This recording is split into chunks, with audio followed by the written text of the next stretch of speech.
Hello বন্ধুরা, তোমরা সবাই কেমন আছো? আশা করি প্রত্যেকে ভালো আছো।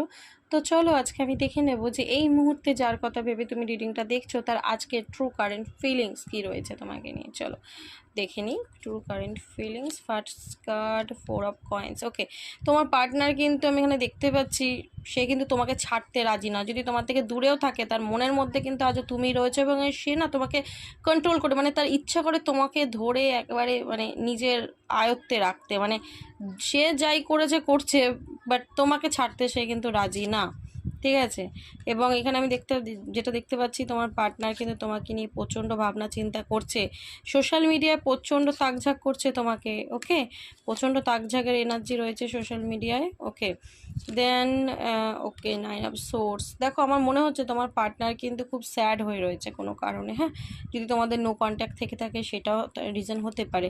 তো এখানে দেখতে পাচ্ছি এইটাও ভ্যান্স বলে দিচ্ছে যে তোমার পার্টনারের তরফ থেকে তোমাদের কিন্তু কমিউনিকেশন হতে চলেছে, আসতে পারে কল মেসেজ কিছু সামথিং ছোটো মোটো কিন্তু কিছু একটা আসতে পারে একদমই। আর যারা লং ডিস্টেন্স রিলেশনশিপে রয়েছে তাদের ক্ষেত্রেও বলবো তোমার পার্টনারের সাথে কিন্তু তোমার একটা মিট হওয়ার মানে এনার্জি দেখা যাচ্ছে, সে কিন্তু দূর থেকে তোমার কাছে আসতে পারে দেখা সাক্ষাৎ করার জন্য। ওকে, তো এনার্জিটা খুব ভালো রয়েছে, এনার্জিটাকে ক্লেম করো, ইউনিভার্সকে গ্র্যাটিটিউড প্রে করো। ওকে চলো, থ্যাংক ইউ সো মাচ।